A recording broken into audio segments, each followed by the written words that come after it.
Hello बच्चों, क्या हाल चाल? ठीक है। तो चलो देखो, जेई मेंस का एग्जाम हो चुका है 27 जनवरी 2024। तो आज हम लोग सारे क्वेश्चन को डिस्कस करने वाले हैं, बेसिकली केमिस्ट्री वाला। ठीक है। तो मैं आपका केमिस्ट्री का मेंटर हूं, तो हम लोग केमिस्ट्री वाला क्वेश्चन, ऑर्गेनिक, इनऑर्गेनिक और फिजिकल तीनों डिस्कस करने वाले हैं। और जब आप क्वेश्चन डिस्कशन देखोगे तो आपको पता चलेगा कि मैक्सिमम क्वेश्चन जो है वो डायरेक्टली आपके नोट कॉपी से पूछा गया है।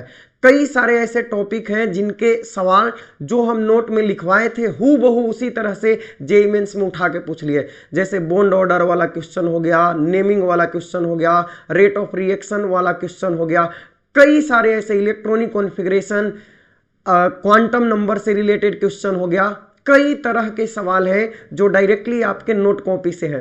तो बड़े ही डिटेल में और ग्रेट एक्सप्लेनेशन के साथ क्वेश्चन को हम लोग डिस्कस करते हैं। तो आगे आने वाले जो जेईई और नीट का एग्जाम है उसके लिए बड़ा हेल्पफुल होगा, क्योंकि देखो एग्जाम में जो क्वेश्चन आते हैं वो सारे इंपॉर्टेंट टॉपिक के क्वेश्चन होते हैं। तो आगे आने वाले एग्जाम में इस तरह से इससे रिलेटेड क्वेश्चन आने की संभावना है। तो अति महत्वपूर्ण सेशन होने वाला है और एक एक क्वेश्चन को हम लोग डिस्कस करेंगे। चूंकि ऑनलाइन मोड में एग्जाम हुआ है तो सारे क्वेश्चन जो है स्मृति पे आधारित है, पर हमने चेक किया है सारे क्वेश्चन वही है जो एग्जाम में पूछे गए थे। ठीक है। तो चलिए शुरू करते हैं अपने सेशन को। देखो ये इंस्ट्रक्शन दिए हुए हैं यहाँ पे कुछ। ठीक है, कैसे कैसे भरना है, कौन सा पेन यूज करना है, यहाँ पे roll number, OMR, bar code number, candidate का सिग्नेचर, ये सब लिखना था। यहाँ से फिजिक्स का क्वेश्चन शुरू होता है। तो अभी हम लोग चलते हैं केमिस्ट्री वाले पे। ठीक है,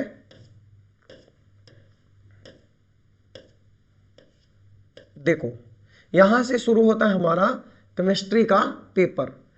तो फर्स्ट क्वेश्चन की अगर हम बात करें बच्चों तो बहुत ही आसान सा सवाल है। विच of the following has the highest enol content. ठीक है, विच of the following has highest enol content. तो आपको पता होगा कि जब हम टाउटोमेरिज्म, छोटा कर लूं पेन को,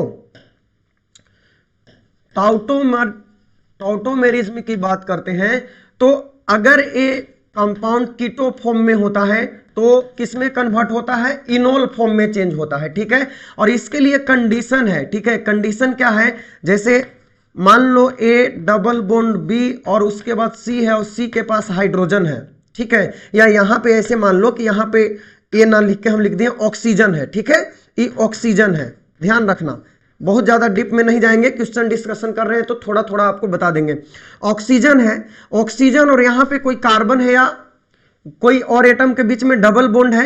और देखो ए यहाँ पे डबल बॉन्ड है तो ये जो कार्बन हुआ वो डबल बॉन्ड से जुड़ा हुआ कार्बन अल्फा कार्बन, और अल्फा कार्बन पे हाइड्रोजन है तो इसको हम लोग बोलेंगे अल्फा हाइड्रोजन, जो कि एसिडिक होता है। कैसा होता है, एसिडिक होता है, और ये H+ के रूप में बाहर निकलता है। ठीक है, H+ के रूप में बाहर निकलता है। और होता क्या है, होता ये है कि ये हाइड्रोजन यहाँ इसका बॉन्ड जाके यहाँ पे डबल बॉन्ड बनता है और यहाँ पे बॉन्ड टूट के यहाँ पे माइनस आता है और H+ यहाँ पे शिफ्ट हो जाता है तो बन जाता है इनोल फॉर्म। ठीक है, जैसे और इसमें डिटेल में बात करें तो क्या हो सकता है, जैसे यहाँ पे देखो तो एक कंपाउंड है, अगर मैं इसको और क्लियर करके बनाऊं तो इसको ऐसे बना सकते हैं हम लोग, या यहीं पे कर देते हैं। देखो यहाँ पे तो आपको पता है कि एक हाइड्रोजन होगा, यहाँ पे एक हाइड्रोजन होगा। ठीक है, उसके बाद यहां भी हाइड्रोजन होगा, एक नहीं बल्कि 2 हाइड्रोजन होगा, और यहां भी हाइड्रोजन होगा। तो आप समझो ये जो कार्बन है ये अल्फा कार्बन है, और सॉरी फंक्शनल ग्रुप वाला कार्बन है, और ये कार्बन है अल्फा कार्बन। ठीक है, अल्फा कार्बन है। इस तरह से यहां भी इसके बगल में ही अल्फा कार्बन होगा और इसके बगल में ही अल्फा कार्बन होगा। तो होगा क्या कि ये जो बॉन्ड है, ये बॉन्ड है, ये बॉन्ड जाके यहाँ पे डबल बॉन्ड बनाएगा और ये डबल बॉन्ड ब्रेक करेगा, ऑक्सीजन पे माइनस आएगा, H+ वहां पे शिफ्ट होगा और कुछ इस तरीके से आपको कंपाउंड देखने को मिलेगा। ठीक है, इस तरीके से कंपाउंड देखने को मिलेगा, यहाँ डबल बॉन्ड और यहाँ पे बन गया OH। यही सेम कहानी यहाँ पे होगा और उसके बाद यहाँ पे आ जाएगा OH। ठीक है, और यहाँ पे आएगा डबल बॉन्ड, और यही सेम कहानी आपको देखने को मिलेगा कहाँ पे, यहाँ पे OH आएगा और यहाँ पे डबल बॉन्ड। तो इस तरह से आप देख रहे हो कि यहाँ पे है डबल बॉन्ड इन और उसके बाद यहाँ पे है एल्कोहल ओल, तो ये किस फॉर्म में चेंज हो गया? इनोल फॉर्म में, ठीक है, इनोल फॉर्म में। और ये पहले से कौन फॉर्म में था? तो कार्बन और ऑक्सीजन के बीच में बॉन्ड था, तो ये जो है ये कीटो फॉर्म में हो गया। किस फॉर्म में हो गया? कीटो फॉर्म में। तो पूछ रहा है कि सबसे ज्यादा हाईएस्ट इनोल कंटेंट किस में होगा? तो देखो हाईएस्ट इनोल कंटेंट यही में होगा, क्योंकि यहीं पे 3 जगह डबल बॉन्ड और 3 जगह OH का निर्माण होगा, बाकी यहां पे एक जगह पे होगा, ठीक है। यहां पे अगर आगे बात करें तो यहां पे देखो, यहां भी रेगुलर है तो इसमें तो होगा नहीं, ठीक है। यहां पे और यहां पे 2 जगह होगा, इसमें यहां पे 2 जगह होगा। अर्थात सबसे ज्यादा कहां पे पॉसिबिलिटी है? तो सबसे ज्यादा पॉसिबिलिटी है फर्स्ट वाले में। तो कहेगा किसमें सबसे ज्यादा हाई इनोल कंटेंट होगा? तो किसमें होगा? इसमें होगा, ठीक है। ऑप्शन ए होगा इसका। चलो सेकंड क्वेश्चन में चलते हैं। Which of the following cannot show variable oxidation state? तो बहुत ही आसान सा क्वेश्चन पूछा है इस बार जेईई मेंस में, कुछ क्वेश्चन बड़े इजी थे। Which of the following cannot show variable oxidation state? Chlorine 17 हम जानते हैं, फ्लोरीन 9, फिर ब्रोमीन 35 और आयोडीन कितना होता है? 53 होता है। बोल रहा है कि इनमें से कौन वेरिएबल ऑक्सीडेशन स्टेट शो नहीं करेगा। तो हम लोग कई बार पढ़ चुके हैं कि बच्चों फ्लोरीन जो है, फ्लोरीन के पास क्या होता है कि पहली बात की 9 है तो 2 7, तो एक इलेक्ट्रॉन एक्सेप्ट करने की टेंडेंसी होती है, सबसे पहली बात इसके पास। तो एक इलेक्ट्रॉन एक्सेप्ट करने की टेंडेंसी है, तो इसका ऑक्सीडेशन स्टेट क्या हुआ? -1। अब जरा ध्यान से सुनो, इसके पास S और K और L में इलेक्ट्रॉन है, या फिर और इसको करूं तो KL ना लिख के पूरा इलेक्ट्रॉनिक कॉन्फ़िगरेशन लिख दो। जैसे 1s2 2s2 और 2p कितना हो जाएगा? 2p 5 हो जाएगा, ठीक है। 2 2 4 5 और 9। और 2d होता नहीं, आप सबको पता है कि 2d नहीं होता है, ठीक है। तो d ऑर्बिटल इसके पास है नहीं। और p में कितने इलेक्ट्रॉन है? p में 3 घर होता है और 5 इलेक्ट्रॉन है, 1 2 3 4 5 इलेक्ट्रॉन है, एक अनपेयर्ड है। तो यही एक जो अनपेयर्ड है और एक और इलेक्ट्रॉन एक्सेप्ट करके ही बॉन्ड बनाता है -1 ऑक्सीडेशन स्टेट। और चूंकि डी ऑर्बिटल इसके पास नहीं है तो अपना ऑक्सीडेशन स्टेट कोई एक्सपेंड नहीं कर सकता, इसलिए fluorine variable oxidation state show नहीं करता, ठीक है। फ्लोरीन के बारे में और कुछ बात करें हम लोग, और कुछ बात करें तो हाईएस्ट इलेक्ट्रोनिगेटिविटी सबसे ज्यादा किसका होता है? हाईएस्ट इलेक्ट्रोनिगेटिविटी फ्लोरीन का ही होता है, आपको पता है 4 होता है, ठीक है। उसके बाद और अगर बात करें तो ऑक्सीजन के साथ मिलकर ही OF2 बनाता है, ठीक है। और एकमात्र कंपाउंड है जहां पे ऑक्सीजन का ऑक्सीडेशन नंबर ऑफ ऑक्सीजन जो है वो +2 होता है। तो इस तरह से फ्लोरीन के बारे में आप याद रख सकते हो बातें, ठीक है। चलो आगे बढ़ते हैं। Next question, IUPAC name of the compound. इस कंपाउंड का IUPAC बताओ, कितना आसान सा क्वेश्चन है। IUPAC नेम पूछ रहा है, ठीक है। जनरली IUPAC नेम से एक सवाल रहता ही है हमेशा। तो IUPAC name of this compound is, यहां पे चलते हैं, देखो यहां कार्बन है और यहां पे 2 जगह सबस्टिट्यूएंट है। अब आप देख रहे हो इस कार्बन पे 2 सबस्टिट्यूएंट है, तो काउंटिंग यहीं से होगा 1 2 3 4 5 6। तो लिखेंगे पहले अल्फाबेटिकल ऑर्डर में, चूंकि 2 कार्बन है तो 3 पे हम लोग लिखेंगे कि इथाइल होगा, 3 इथाइल होगा। उसके बाद 2 पे देखो, सॉरी 1 पे 2 मिथाइल है, तो 1 डाइमिथाइल। और उसके बाद साइक्लोहेक्सेन हो जाएगा, साइक्लोहेक्सेन होगा। सिंगल बॉन्ड है तो एन होगा, इन नहीं होगा, ध्यान रखना। तो हमारा ऑप्शन 1 इथाइल नहीं होगा, 3 इथाइल 1 डाइमिथाइल साइक्लोहेक्सेन है, यही बी ऑप्शन होगा। देख लो 3 इथाइल 1,1 डाइमिथाइल और साइक्लोहेक्सेन हो जाएगा। तो ये होगा इसका नाम, ठीक है। आगे बढ़ते हैं। The compound given below is, देखो इस कंपाउंड को देखे बोल रहा है कि ये कंपाउंड कैसा है। तो देखो भाई, अगर इस तरह से कंपाउंड रहता, इस तरह से, तो इसको हम कहते हैं एलिफैटिक। क्या कहते हैं? एलिफैटिक।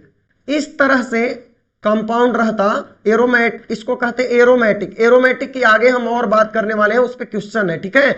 लेकिन एक ऐसा कंपाउंड जो साइक्लिक हो लेकिन एरोमेटिक नहीं हो, एरोमेटिक का कंडीशन होता है कुछ, आगे बात करेंगे। साइक्लिक होना चाहिए, प्लेनर होना चाहिए, कंजुगेटेड होना चाहिए और 4n+2 पाई इलेक्ट्रॉन इसके पास होना चाहिए, 4n+2 पाई इलेक्ट्रॉन।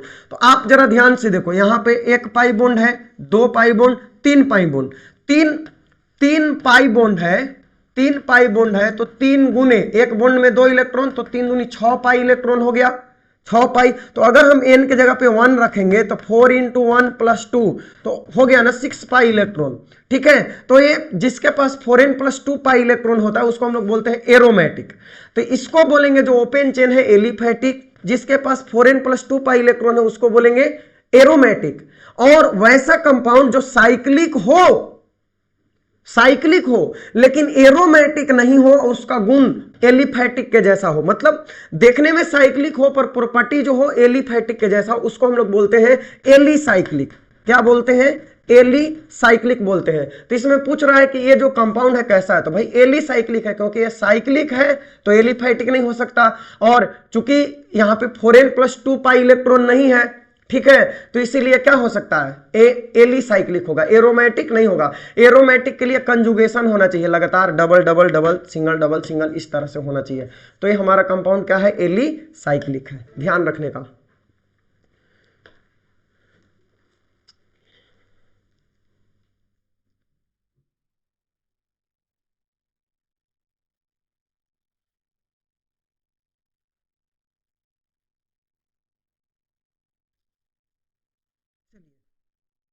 आगे बढ़ते हैं नेक्स्ट क्वेश्चन में, इधर आ जाते हैं इसमें, यहां पे विच of the following is polar molecule. इसमें कह रहा है कि कौन सा मॉलिक्यूल पोलर है। तो आप समझ रहे हो कि ये तो पोलर होगा नहीं क्योंकि सिमेट्रिकल है। उसके बाद ये कार्बन टेट्राक्लोराइड की अगर हम बात करें, कार्बन टेट्राक्लोराइड की, तो यहां पे टेट्राहेड्रल ज्योमेट्री होगा, ठीक है, टेट्राहेड्रल ज्योमेट्री होगा। आप जानते हो केमिस्ट्री में जो डाइपोल का डायरेक्शन होता है, ठीक है, उसका होता है पॉजिटिव टू निगेटिव। तो इसका हो जाएगा इधर, इसका यहां से होगा इधर, इसका हो जाएगा इधर और इसका होगा इधर। आप सब जानते हो सारे के सारे एंगल 109 डिग्री 28 मिनट होते हैं, तो ये रिजल्टेंट सब कैंसिल कर देगा, तो इसका म्यू कितना हो जाएगा? Mu net 0।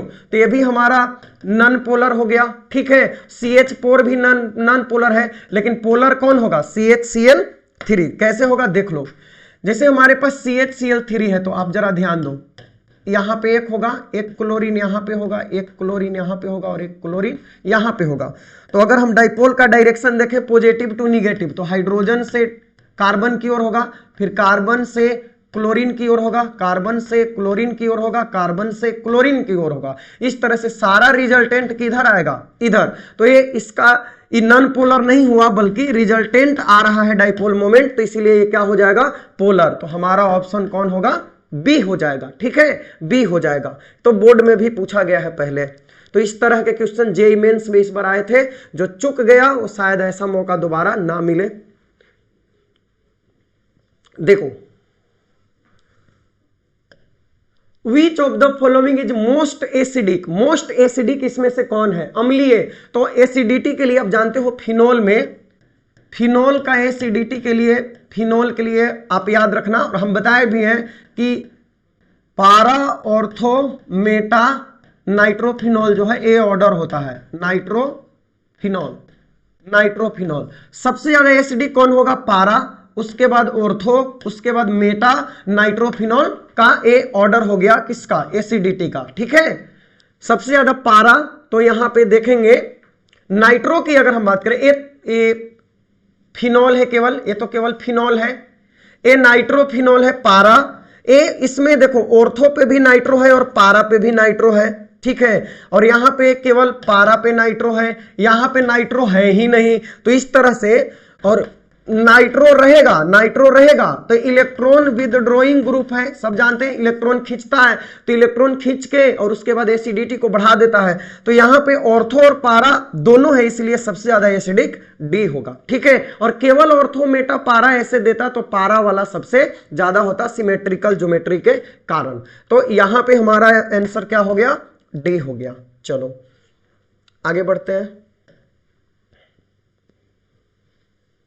In which the following compound central atom has +4 oxidation state, +4 oxidation state कह रहा है। तो चलो इसमें जब हम निकालेंगे तो सबको पता है कि x +3 इंटू ऑक्सीजन का -2 तो 0, तो यहाँ पे आने वाला है x = +6। बहुत ही इजी सा सवाल है। यहाँ भी आप देखोगे तो 2 इंटू हाइड्रोजन का 1 प्लस सल्फर का x प्लस 3 इंटू -2 = 0, तो x = 6 -2 = कितना हो गया, +4। तो H2SO3 यही हमारा है जिसमें सेंट्रल एटम का +4 ऑक्सीडेशन स्टेट होगा। बाकी इसका भी निकालोगे तो इसमें भी कोई पेरोक्साइड लिंकेज नहीं होता है, आपको पता है स्ट्रक्चर इसका H2S2O7 ओलियम कहते हैं इसे, इसका नाम क्या है, ओलियम। और इसका निकालोगे तो कितना हो जाएगा, तो 7 × 2 और -2 बराबर हो गया 12 और बटा 2 करेंगे तो आ जाएगा +6। तो इसका +6 आने वाला है और इसका भी +6, तो हमारा 4 किसका होगा, ऑप्शन बी का होगा। तो इस तरह से हमारा यहाँ पे ऑप्शन हो जाएगा बी, H2SO3 में बी होगा। चलो आगे बात करते हैं। Select the strongest Brønsted base, यानी कौन इसमें ज्यादा बेसिक है उसकी बात करो। आपको पता है बेस के लिए लॉन पेयर इलेक्ट्रॉन डोनेट जो है इजी होना चाहिए, इजी डोनेट होना चाहिए लॉन पेयर का, ठीक है। लॉन पेयर जो आसानी से डोनेट कर देगा वो अच्छा बेस होगा। तो आप जरा यहां पे देखो, इस नाइट्रोजन के पास लॉन पेयर है, तो लॉन पेयर तो है, बट ये क्या है कि अगर आप इसका स्ट्रक्चर बनाओगे तो कुछ इस तरीके से दिखाई देगा। हम लोग डिस्कस किए थे जब एमीन पढ़ रहे थे बच्चों, वहां पे क्लास 12 का जब एमीन पढ़ रहे थे वहां पे डिस्कस किए थे। तो ये कुछ इस तरीके से होगा, चलो ऐसे होगा, और यहाँ पे लोन पेयर है। तो आप देख रहे हो कि ये जो लोन पेयर है, यहाँ पे देख रहे हो डबल सिंगल लोन पेयर। तो डबल सिंगल लोन पेयर यानी कंजुगेशन में है, और यहां से भी चलोगे तो डबल सिंगल और उसके बाद लोन पेयर, तो यहां भी कंजुगेशन में है। तो ये इधर भी जाने का पॉसिबिलिटी है और इधर भी जाने का पॉसिबिलिटी है, यानी रिजोनेंस होगा इसमें। और रिजोनेंस के कारण ये जो लोन पेयर है वहां पे स्टेबल नहीं है, वो रिंग में घूम रहा है, स्टेबल हो गया है, रिंग में घूम रहा है। तो रिंग में घूम रहा है तो डोनेट करने के लिए वहां पे मौजूद नहीं है, इसीलिए खराब बेस होगा, ठीक है, खराब बेस होगा। उसी तरह से यहां वाला जो है ये भी जाके रिजोनेंस कर लेगा, ठीक है। उसके बाद यहां वाला जो डबल सिंगल लोन पेयर, यहां भी देख रहे हो रिजोनेंस हो जाएगा, double single lone pair resonance हो जाएगा। लेकिन यहां वाला ही लोन पेयर है जो यहां पे चूंकि कंजुगेशन नहीं है, डबल बॉन्ड नहीं है, तो यहां पे रिजोनेंस नहीं करेगा, तो चुपचाप बैठा हुआ है और किसी को भी आसानी से डोनेट किया जा सकता है। तो सबसे अच्छा बेस कौन होगा, ऑप्शन डी हो जाएगा। ऑप्शन डी हमारा सबसे अच्छा बेस होगा, ठीक है, ऑप्शन डी हमारा सबसे अच्छा बेस होगा। इस तरह से एक क्वेश्चन भी सोल्व हो गया। आगे आते हैं, अब इधर आ जाते हैं। इसमें देखो इलेक्ट्रॉनिक कॉन्फ़िगरेशन पूछ रहा है नायोडीनियम का। नायोडीनियम आपको पता है ना, लैंथेनाइट श्रेणी, सीरियम, सिर पर नशा, तो 58, 59 और 60 है ना, सिर पर नशा प्रेम का समाया। तो इस तरह से जो ट्रिक है वहां से सवाल पूछा है, एफ ब्लॉक से इलेक्ट्रॉनिक कॉन्फ़िगरेशन पूछ दिया। तो देखो तो एटॉमिक नंबर कितना है, 60 है। तो चलो हम कर लेते हैं, ऐसे तुरंत सजा लेंगे, कोई दिक्कत नहीं है। 1s 2s 2p 3s 3p 4s 3d 4p 5s 4d 5p 5p 6s और 4f गिना जाए। अब ध्यान से देखो, अगर बात करें तो 2 4 6 4 10 2 12 6 18 2 20 10 30 6 36 2 38 10 48 6 54 54 2 56 56 4 60 हो गया, ठीक है। अच्छा 54 तक हम क्या लिख सकते हैं, 54 तक हम लोग लिख सकते हैं xenon.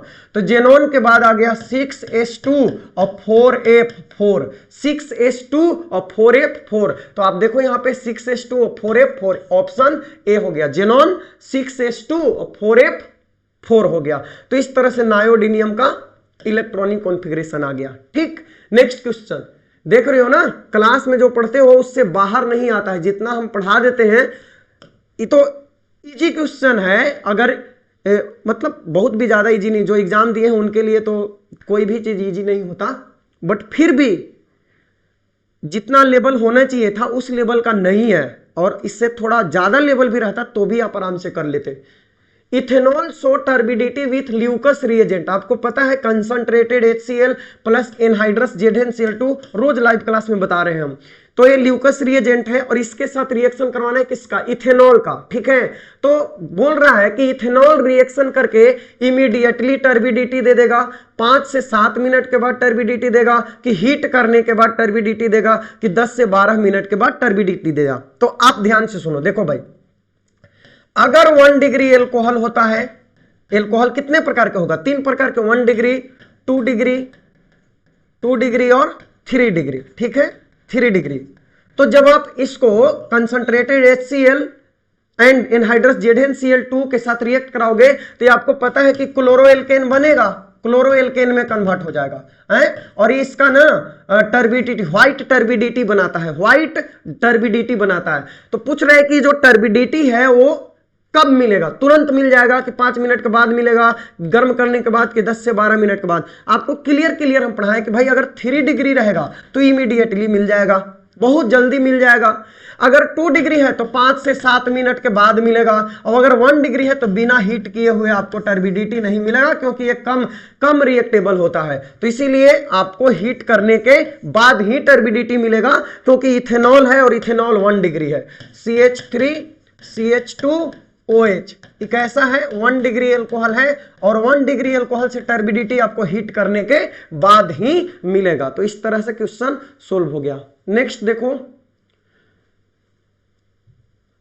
Which type of linkage is present in nucleotide between base and sugar?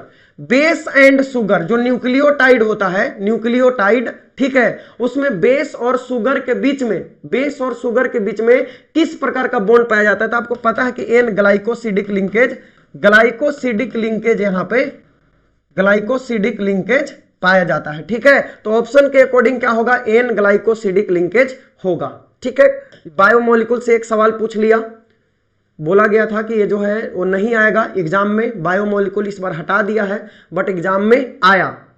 देखो, during SN1 reaction which of the following statement is correct. SN1 के बारे में बोल रहा है कि इन्वर्जन होगा, कि रिटेंशन होगा, कि ऑलमोस्ट रेशमाइजेशन होगा, कि 100% रेशमाइजेशन होगा। ये दोनों ऑप्शन देखो, ये स्मृति पे आधारित है तो एक ही जैसा ऑप्शन हो गया। ठीक है, तो कोई ये बोल दिया, कोई ये बोल दिया। चलो यहां पे ध्यान दो, SN1 रिएक्शन आपको पता है कि 3 डिग्री एल्काइल हैलाइड होता है। जैसे हमारे पास है कार्बन, यहां पे है मान लो एक R है, फिर इधर R है, फिर इधर R है, और यहां पे मान लो Cl है। ठीक है, और कोई आया OH माइनस।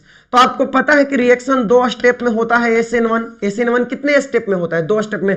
सबसे पहले ही बॉन्ड टूटता है, और बॉन्ड टूटने के बाद यहाँ पे एक कार्बोकेटायन बनता है। तो जब ये कार्बोकेटायन बनता है तो ये कार्बोकेटायन बच्चों प्लेनर हो जाता है। कैसा हो जाता है? प्लेनर। ठीक है, प्लेनर हो जाता है, 120 डिग्री का एंगल, 120 डिग्री और हाइब्रिडाइजेशन sp2। तो यहां पे क्या होता है कि प्लेनर होने के कारण,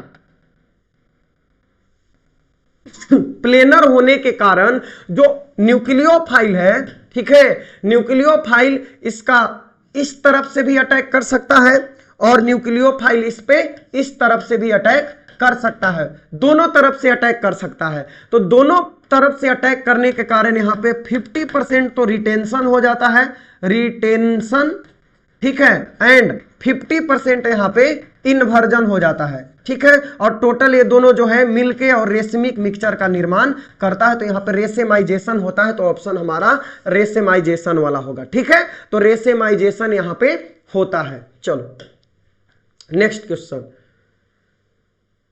how many of the following are aromatic compound. अब चलो यहां पे ना हम आपको पूरा एरोमेटिसिटी ही डिस्कस कर देते हैं कि एरोमेटिक हम लोग कैसे पहचानेंगे। देखो सबसे पहले क्या है कि कैसे पहचानेंगे, तो कंडीशन आप याद रख लो, condition for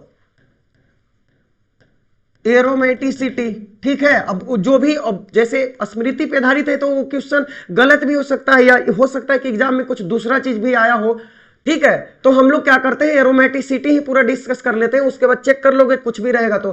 condition for aromaticity, पहला कंपाउंड शुड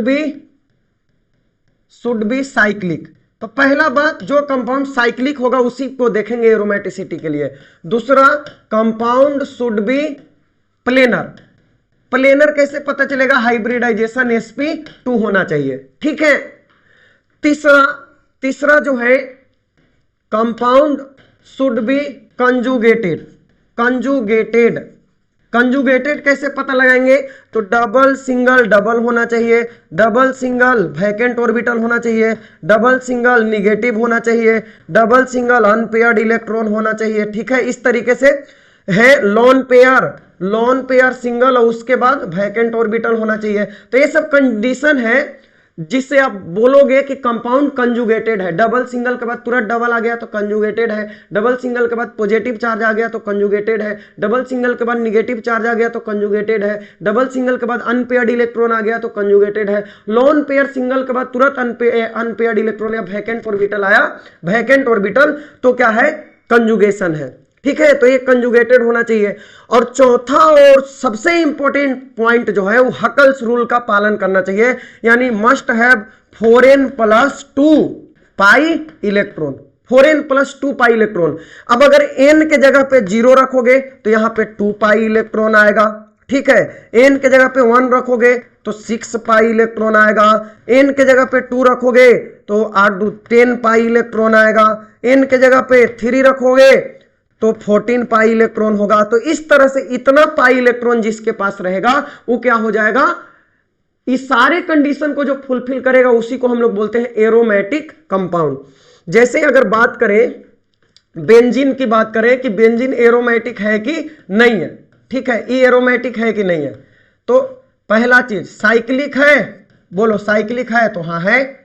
फिर उसके बाद sp2 हाइब्रिडाइजेशन है, हाँ बिल्कुल है, एक तरफ डबल बॉन्ड तो sp2 होता है। उसके बाद कंजुगेशन है तो जरूर है, double single double single double single लगातार है तो कंजुगेशन भी है।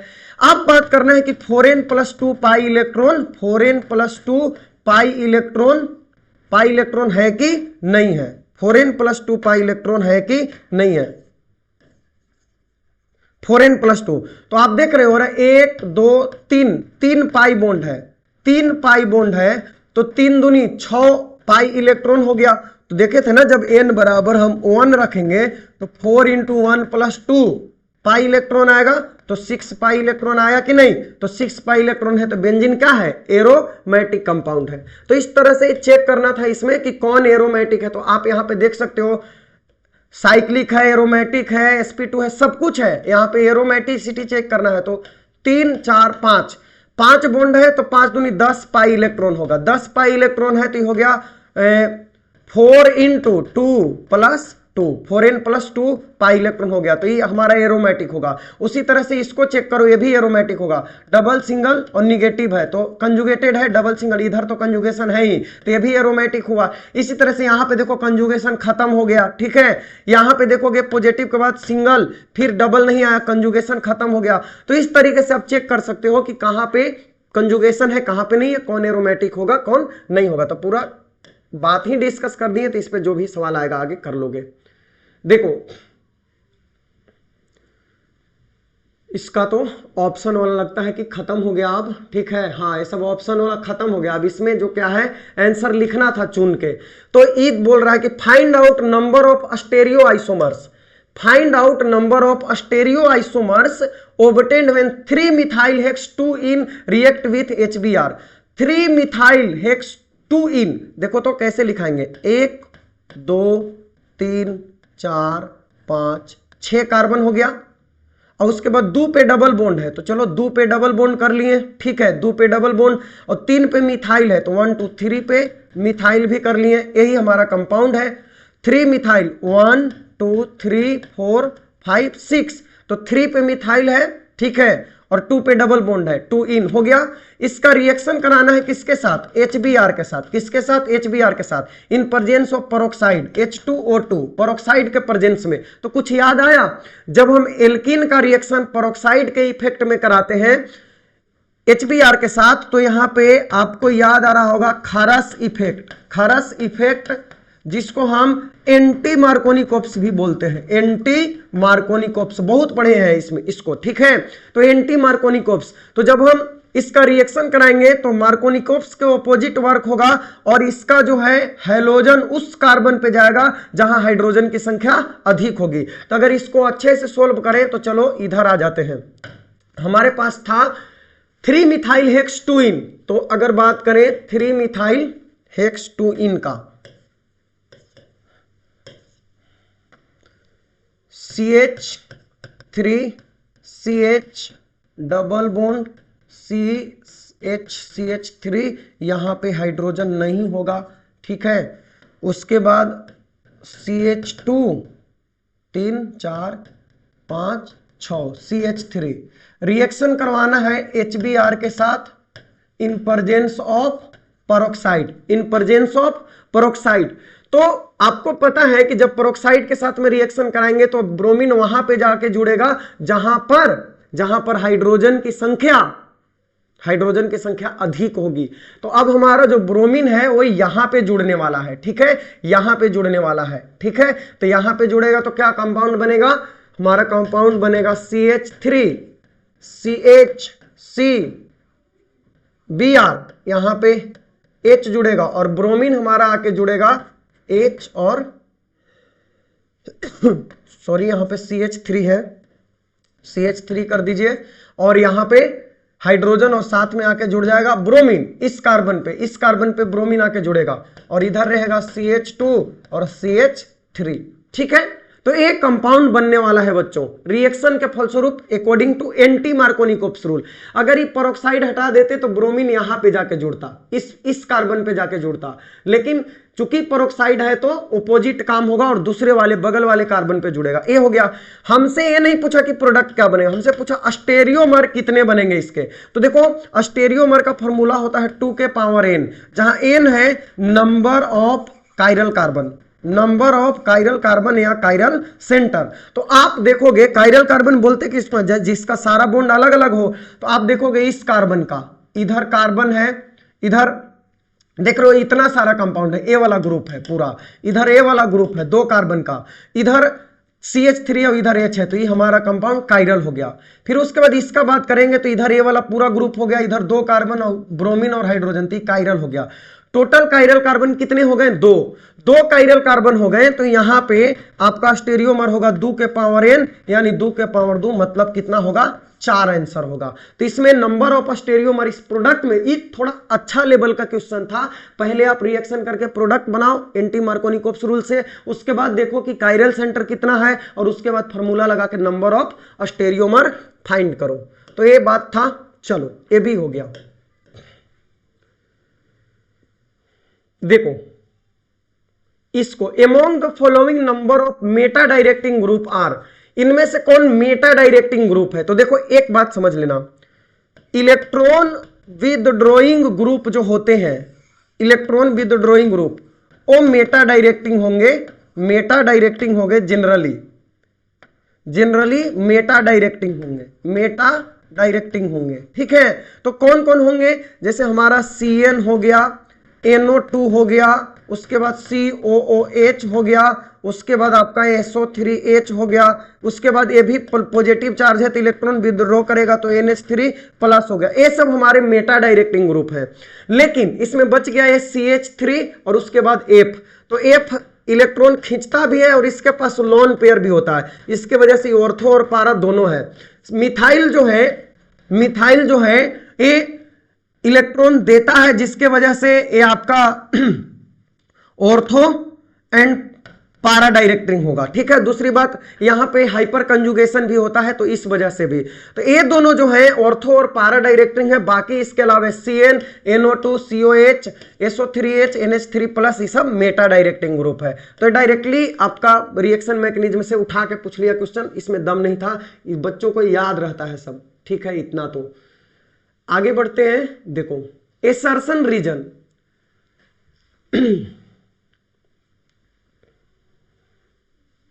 एसर्शन रीजन वाला सवाल है। बोरोन इज हार्ड एलिमेंट, सही बात है, बोरोन जो होता है वो हार्ड होता है, बाकी उस ग्रुप का बाकी जो एलिमेंट है उसके तुलना में इसका मेल्टिंग पॉइंट हाई होता है। तो melting point high due to its crystalline structure, ठीक है। देखो बात दोनों सही है, बोरोन हार्ड भी है और बोरोन का जो मेल्टिंग पॉइंट है वो अच्छी बात है, वो क्या होता है, इसका स्ट्रक्चर, स्पेसिफिक स्ट्रक्चर के कारण ज्यादा मेल्टिंग पॉइंट होता है। बट ऐसा नहीं है कि इसका मेल्टिंग पॉइंट हाई है इसके वजह से क्या है, हार्ड है। तो यहां पे क्या होगा कि both assertion and reason are true, but reason is not correct explanation of assertion. ये अपने आप में ही रीजन जो है एक्सप्लेन कर रहा है कि इसका मेल्टिंग पॉइंट यूजुअली इसलिए हाई होता है क्योंकि इसका स्ट्रक्चर क्रिस्टलाइन होता है। तो इस तरीके से तो बात तो दोनों सही है पर एक्सप्लेनेशन सही नहीं है, ठीक।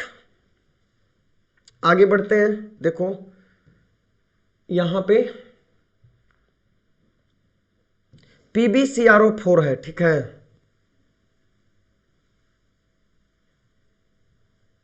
ठीक है, यहां पे ये देखो PbCrO4 है, वो कॉम्प्लेक्स कंपाउंड बना रहा है। तो पूछ रहे हैं कि कैसा कॉम्प्लेक्स कंपाउंड बनाएगा। एक्चुअल में यहां पे छूटा हुआ है क्वेश्चन में, ये देखो डायरेक्टली बोर्ड वाला ये जो पूछा गया वो सवाल नहीं है, ये इंस्टीट्यूट का बनाया हुआ पेपर है, ठीक है। तो इसीलिए कुछ कुछ चीज इसमें मिस भी, हम बोले ऑनलाइन मोड में एग्जाम होता है तो क्वेश्चन जो है उसमें कुछ कुछ छूट गया है। तो यहां पे NaOH दिया हुआ था, उसके बाद PbCrO4 जो है कॉम्प्लेक्स बना रहा था।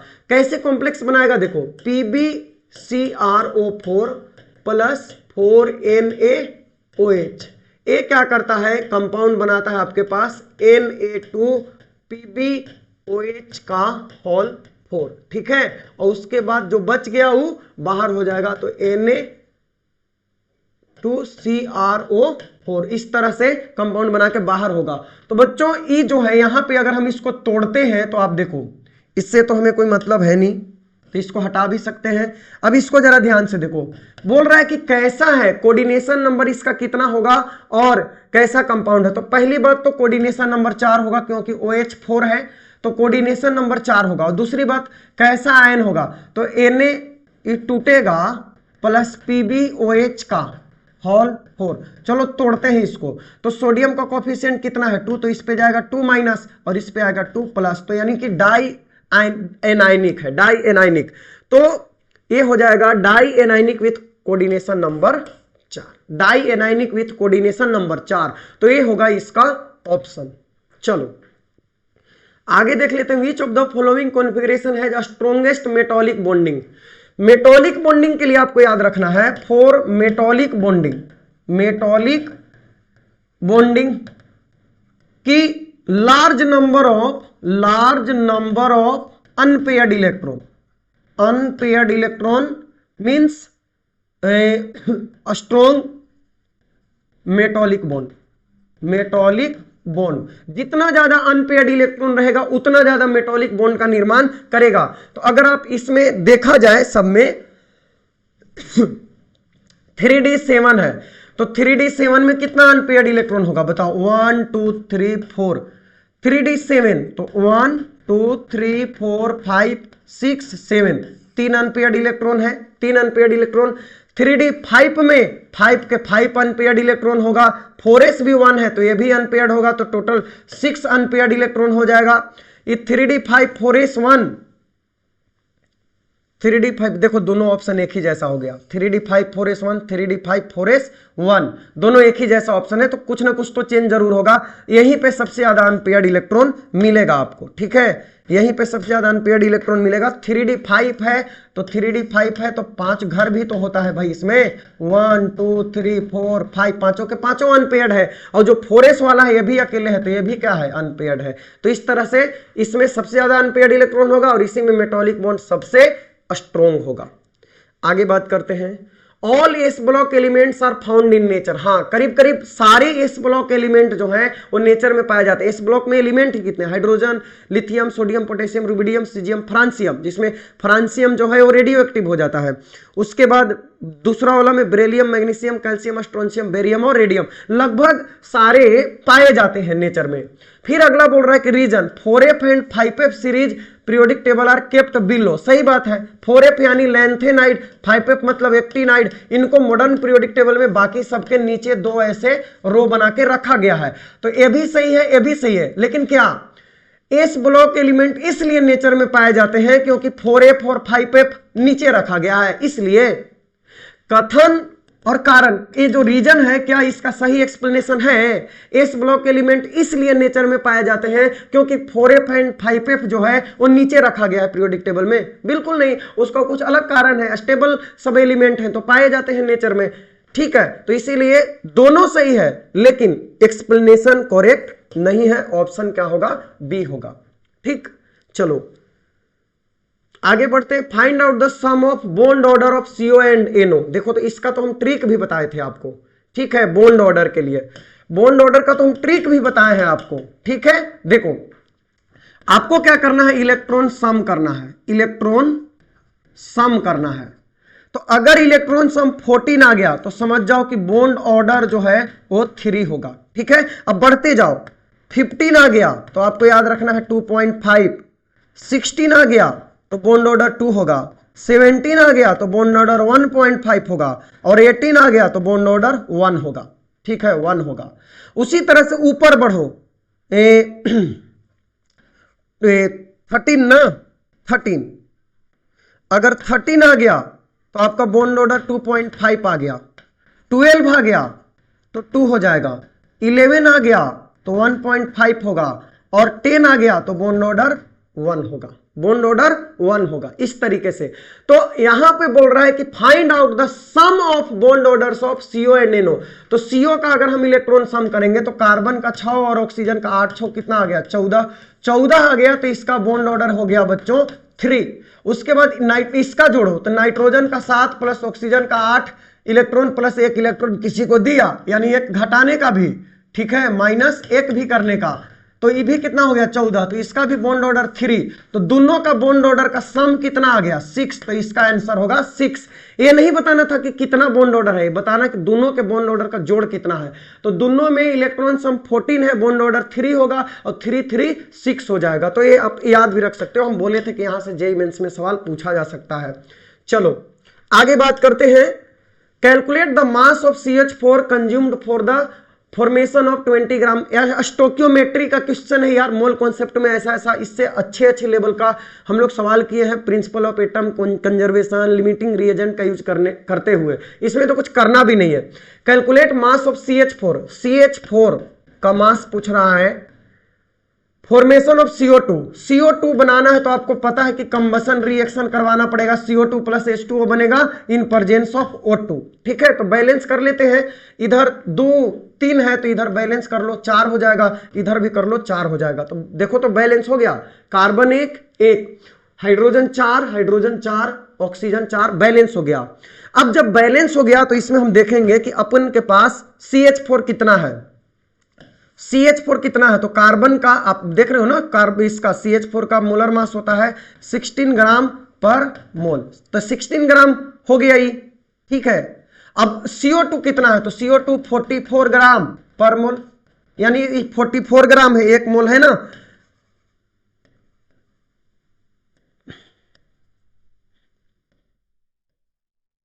ठीक है, तो 1 मोल है और ये भी क्या है 1 मोल, तो 1 मोल CH4 16 ग्राम, 1 मोल CO2 44 ग्राम। तो हम देख रहे हैं कि 16 ग्राम से हमको मिल रहा है 44 ग्राम, मतलब बच्चों 44 ग्राम CO2 हमको मिल गया 16 ग्राम मीथेन से, मिला कि नहीं? 16 ग्राम मीथेन से, तो हमको चाहिए कितना ग्राम? 22 ग्राम CO2, 22 ग्राम। तो 16 बटा 44 और गुने 22, 22 दूनी 44, 2 8 16, 8 ग्राम से मिल जाएगा। तो आंसर कितना होगा इसका? 8 ग्राम हमको चाहिए CH4। तो 8 ग्राम CH4 कंज्यूम होगा तब आपको 22 ग्राम CO2 मिलेगा। तो ये बहुत ही सिंपल सा सवाल था। आगे बढ़ लेते हैं, इधर आते हैं। देखो एटॉमिक स्ट्रक्चर से तो एक न एक सवाल आता है, बोर मॉडल से है, और एटॉमिक स्ट्रक्चर से एक नहीं बल्कि 2 क्वेश्चन आए हैं, एक क्वांटम नंबर से भी क्वेश्चन आया है। देखो बोल रहा है कि it is given that radius of third stationary orbit is R, तीसरे का आर है, तो radius of fourth stationary orbit का क्या होगा। आप जानते हो रेडियस का फॉर्मूला होता है 0.529 into N square by Z angstrom, यही रेडियस का फॉर्मूला है। ठीक है, तो हमसे कहा कि तीसरे का रेडियस R3 इक्वल टू हम क्या लिखेंगे बताओ तो, R3 इक्वल टू होगा 0.529 इंटू 3 का स्क्वायर बटा स्टेशनरी ऑर्बिट यानी हाइड्रोजन की बात कर रहा है तो जेड के जगह पे 1 होगा, इतना एंगस्ट्रॉम होगा। फिर उसके बाद बोल रहा है कि R4 क्या होगा, R4 बताओ तो R4 होगा 0.529 इंटू 4 का स्क्वायर बाई 1 एंगस्ट्रॉम। अब डिवाइड कर दो तो R3 के जगह पे कहा है कि थर्ड का रेडियस जो है वो R है, तो R3 के जगह पे R लिख देते हैं और R4 को हम लोग R4 छोड़ देते हैं, तो R3 के जगह पे है 0.529 इंटू 3 का स्क्वायर यानी 9 एंगस्ट्रॉम होगा, और इसके जगह पे है 0.529 इंटू 4 का स्क्वायर तो 16 एंगस्ट्रॉम होगा। ये पूरा कैंसिल आउट हो गया। ठीक है, एंगस्ट्रॉम भी खलास हो गया, तो R4 इक्वल टू आ जाएगा 16R बाई 9, 16R/9। तो इस तरह से हमारा आंसर होगा ए। ठीक है, ए आंसर होगा। तो ये देखो कितना आसान सा सवाल पूछ लिया रेडियस का। अब अगला एग्जाम जो है हो सकता है कि एनर्जी का फॉर्मूला पूछ ले, उससे अगला में वेलोसिटी का, मतलब इस तरीके से पूछा जा सकता है। तो एनर्जी आपको पता है ना, -13.6 into Z square by N square electron volt होता है, 2.188 into 10 to the power 6 Z by N metre प्रति सेकंड होता है। तो इस तरह से ये सब भी फॉर्मूला इंपॉर्टेंट है, याद रखना। आगे बढ़ते हैं।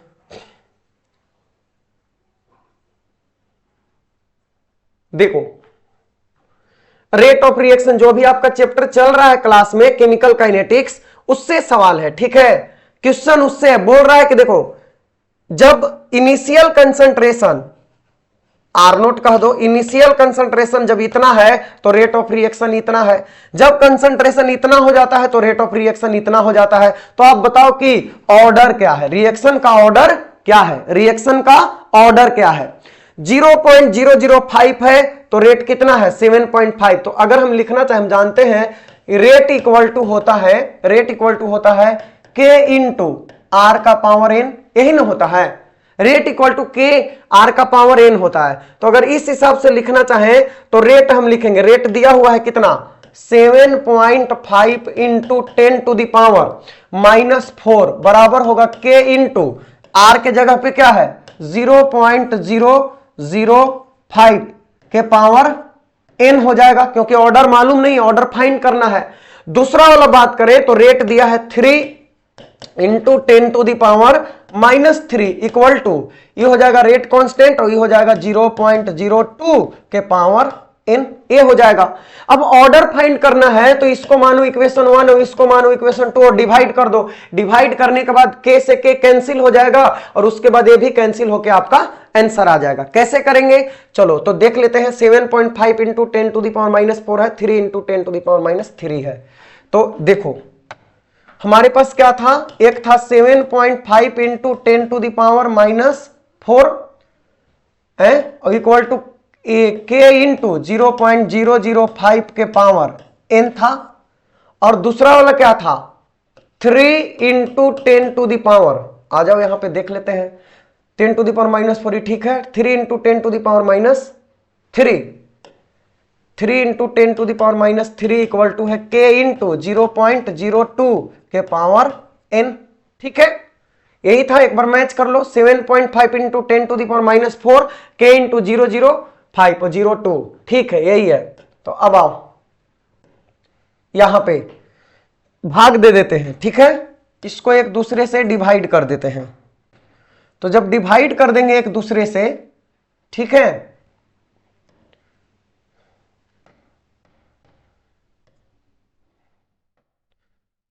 डिवाइड कर दिए तो देखो तो 3 से 2.5 टाइम्स कट जाएगा और ये -3 खत्म तो बच जाएगा 25 बाई, इसको कर देते हैं 10 और साथ में रहेगा ऊपर में -1, 3 से 3 कटेगा -1, तो इसको कर देते हैं 1/10 इक्वल टू हो जाएगा k से k कैंसिल, और इसको हम लोग क्या लिख सकते हैं 5/1 पे 30, और इसको लिख सकते हैं 2, और ऊपर में चला जाएगा 100 और पूरा के पावर हो जाएगा n। ठीक है, तो अभी हो गया 25/100 यानी 25 चौके 100 कट भी जाएगा इक्वल टू ई गया 2 0, तो ऊपर बच गया 5/20 के पावर n। अब देखो 1/4 के पावर 1 और इसको 5 चौके 20 करोगे तो 1/4 के पावर n, बेस सेम है n इक्वल टू 1, यानी ऑर्डर कितना होगा, ऑर्डर हो जाएगा 1। इसका ऑर्डर कितना हो जाएगा 1 हो जाएगा। तो यही पूछा था कि बताओ क्वेश्चन का ऑर्डर क्या होगा, तो ऑर्डर होगा बच्चों 1 ऑर्डर होगा। लिखना था बना के, इंटीजर टाइप क्वेश्चन था तो लिखना पड़ेगा। ठीक है, 10 क्वेश्चन ऐसे होते हैं जिसमें से 5 का आंसर देना होता है लिख के।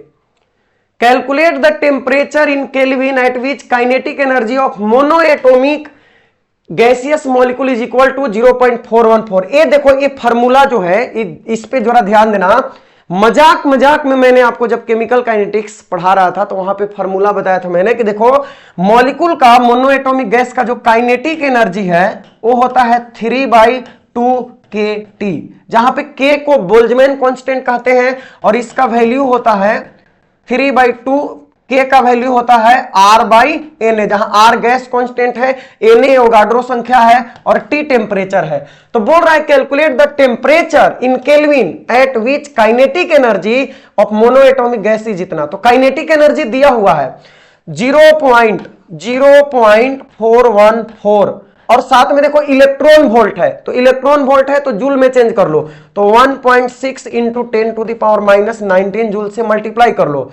बाद में आ गया 3/2 इंटू आर का वैल्यू आप सब जानते हो 8.314 एसआई में होता है, एवोगाड्रो 6 गुने 10 के पावर 23 ले लेना। ठीक है, और उसके बाद साथ में है टेम्परेचर, तो टेम्परेचर यहां से इसको सोल्व कर लेना, आपका आंसर आ जाएगा ए वाला, ऑप्शन ए के आसपास 3200 के आसपास आंसर आएगा, तो ऑप्शन ए हो जाएगा अप्रोक्सीमेटली। तो ये फार्मूला लगाना था और सिर्फ सोल्व कर लेना था। ठीक है, चलो आगे देखो, ये complex with maximum spin angular momentum. Maximum spin angular momentum, देखो एंगुलर मोमेंटम जो है ना, स्पिन एंगुलर मोमेंटम, ये डिपेंड करता है number of unpaired electron, number of unpaired electron.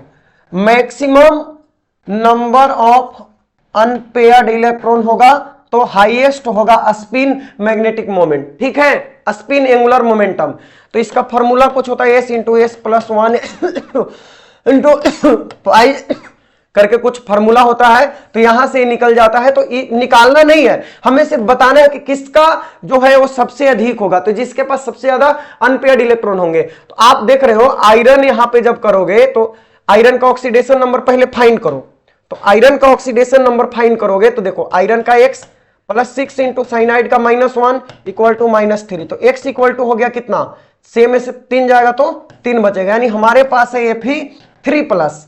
जब Fe3+ है तो आर्गन 4s2 और 3d कितना होगा बताओ, 3d आयरन है तो 6 होगा। अब इसमें से 3 इलेक्ट्रॉन हमें बाहर निकालना है, तो 2 यहां से और 1 यहां से, मतलब हमें मिलने वाला है 3d5, और 3d5 है तो पांचों के पांचों क्या हो जाएगा अनपेयर्ड, 1 2 3 4 5। दूसरी बात, फ्लोरीन जो है वो वीक फील्ड लिगेंड है, आपको हम बताए हैं, तो यहां पे पेयरिंग भी नहीं होगा, तो पांचों के पांचों अनपेयर्ड है, तो 5 से ज्यादा अनपेयर्ड क्या हो सकता है, इसीलिए सबसे ज्यादा एंगुलर मोमेंटम इसी का होगा, स्पिन एंगुलर मोमेंटम। चलो आगे बढ़ते हैं। ए solution of 2 volatile component showing negative deviation from Raoult's law. देखो आइडियल नॉन आइडियल सॉल्यूशन पढ़े हैं, तो नॉन आइडियल 2 प्रकार का होता है, पॉजिटिव डेविएशन और निगेटिव डेविएशन। तो बोल रहा है कि निगेटिव डेविएशन शो कर रहा है। निगेटिव डेविएशन का मतलब कि इसका वेपर प्रेशर जो है वो आइडियल सॉल्यूशन के वेपर प्रेशर से कम है। तो जब वेपर प्रेशर कम है तो इसको उबालने के लिए, बॉयल करने के लिए ज्यादा टेम्परेचर देना पड़ेगा, तो जब ज्यादा टेम्परेचर देना पड़ेगा तो बॉइलिंग पॉइंट इसका क्या होगा, हाई होगा। तो इस तरह से वेपर प्रेशर डिक्रीज करेगा और बॉइलिंग पॉइंट इंक्रीज करेगा, यानी वेपर प्रेशर लोवेस्ट होगा और बॉइलिंग पॉइंट हाईएस्ट होगा। किसके लिए? निगेटिव डेविएशन के लिए। तो इसका आंसर हो जाएगा हाँ, डिक्रीज इन वेपर प्रेशर और बॉइलिंग पॉइंट में इंक्रीज। तो ऑप्शन ए ही सही हो जाएगा जिस हिसाब से दिया हुआ है, क्योंकि हम जानते हैं कि देखो जब हम ग्राफ बनाएंगे आइडियल का, तो आइडियल का ग्राफ अगर कुछ इस तरीके से जा रहा है, इस तरीके से, तो हमारा जो निगेटिव डेविएशन का उससे नीचे जाएगा, वेपर प्रेशर कम होगा। वेपर प्रेशर कम होगा तो बॉइलिंग पॉइंट ज्यादा होगा, क्योंकि ज्यादा हीट करना पड़ेगा। ठीक है, खत्म, मैथमेटिक्स आ गया। इधर देख लेते हैं कुछ सवाल है क्या। हाँ, ये यहां तक तो कर लिए। ए calculate the number of electrons for which n बराबर 4 एंड s बराबर +½ बोलो। यहां पे बोल रहा है कि calculate number of electrons, cut गया हो, कर लेते हैं, एक क्वेश्चन बचा हुआ था। एक्चुअल में क्वेश्चन हमको पता है कि क्या है, तो देखो यहीं पे कर लेते हैं। बोल रहा है कि n बराबर 4 है, n बराबर क्या है, n बराबर 4 है और s बराबर +½ है। s मतलब स्पिनिंग क्वांटम नंबर की बात कर रहा है, स्पिनिंग क्वांटम नंबर +½ है और प्रिंसिपल क्वांटम नंबर 4 है। तो बताओ कि टोटल इलेक्ट्रॉन इसके लिए कितने होंगे, टोटल इलेक्ट्रॉन। बहुत सारे क्वेश्चन हम क्वांटम नंबर पढ़ाए थे, तो आपको करवाए थे। तो देखो जब n बराबर 4 है तो नंबर ऑफ इलेक्ट्रॉन्स होंगे 2n², तो 2 × 4 का स्क्वायर कितना हो जाएगा 32 इलेक्ट्रॉन होगा। अभी जो 32 इलेक्ट्रॉन होगा इसमें से आधे के लिए s बराबर होगा +½ और आधे के लिए s बराबर होगा -½ ये बोल रहा है सिर्फ +½ वाला बताओ, तो 32 का आधा कितना होगा, 16 के लिए +½ और 16 के लिए -½ तो ये था बच्चों, आपको इसका आंसर हो जाएगा 16। ठीक है, तो इस तरीके से जेईई मेंस 27 जनवरी को फर्स्ट शिफ्ट का जो क्वेश्चन था केमिस्ट्री का, वो जितना क्वेश्चन मेरे को मिला वो सब हम निपटा दिए। ठीक है, बाकी 1-2 क्वेश्चन और इधर उधर छूटा होगा तो आप सेंड कर देना, उसको हम सॉल्यूशन कर देंगे। ठीक है, तो इस तरीके से देखो किस कैसा क्वेश्चन आता है, आप जो पढ़ते हो उससे अलग नहीं होता, बस एक अच्छे गाइडलाइन की जरूरत है, जज्बे की जरूरत है, कुछ कर गुजरने की चाहत होनी चाहिए, तो आप भी एग्जाम निकाल सकते हो। बहुत ज्यादा मुश्किल नहीं है। ठीक है, बस वही चीज है, थोड़ा अच्छे लेवल पे जाके पढ़ाई करना है, डेडिकेशन के साथ, कंटिन्यूटी के साथ। बाकी मिलते हैं अगले क्लास में, बाय।